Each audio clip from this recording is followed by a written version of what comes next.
Today we're speaking with Neil Labatt. Hi Neil, could you please introduce yourself first? Hi, I'm Neil Labatt. I'm born in Canada.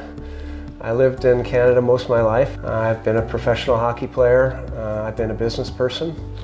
And I've traveled the world in many places. So when I was a little boy, I've got a long history with China. I was in the backyard digging with my little plastic shovel, and my dad came out and saw the hole and he said, "What are you doing?" And I said, "Oh, I'm digging to China." So China's been in my heart since I've been a young boy. Aw, and when was the first time you've been to China, and what was your first experience? So my first time to mainland China was in January 2008.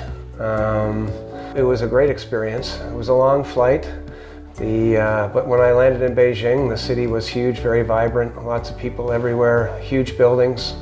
I went to see a lot of real estate projects in a lot of the different cities, and they were huge projects, a lot bigger than you see in Canada and the United States. Well, the thing that's been, in my view, constant impression about China is just the energy of the people and the path forward, the amount of infrastructure that's been put in place, the railways being built, the airports, the buildings. I mean, China has some of the best architecture in the world, and you can't find that type of ingenuity and creativity in most other cities, so I think that's been a real big impression on me. And you've mentioned you've been to multiple places in China. Which one is your favorite, and which city do you think best represents China today? Well, you've got Beijing, which is the political center. You've got Shanghai, which is the business area. Hong Kong is a great city, very vibrant. I've been in some of the smaller cities in the West, in some of the small towns. I think each one is very different, adds to the diversity of China. So I can't say one is better than the other. I appreciate one more than the other. The food is awesome. If I were to pick a place for food, I would pick the hot pot in Chengdu as one of my favorite cuisines. So China actively promotes free trade.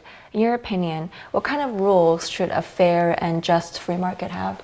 Some countries, like China, has certain things that other countries need, and there's certain things other countries have that China would like to have, investment, for instance. So the rules have to be a win-win.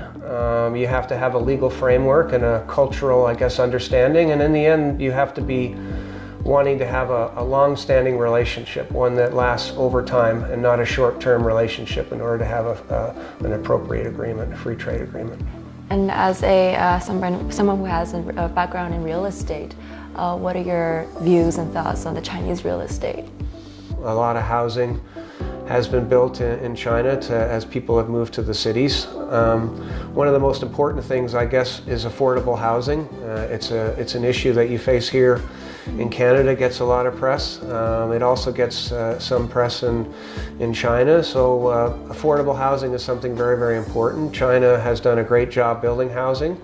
And I think recently they focused on the issue of affordability and access to housing, and I think that's been an important initiative which is now starting to pay off. What are your thoughts on the historical exchanges between China and Canada? Well, the relationship, as you've mentioned, from China and Canada has been strong. It goes back many decades. As with any relationship, it's going to have times of positive, times of concern or otherwise, just like any relationship between any country or people.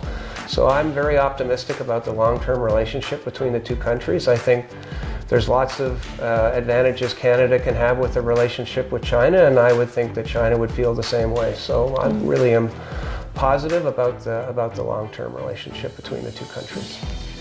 Well, thank you so much for talking with us today, Neil. Is there anything else you're working on that you'd like to share with the audience?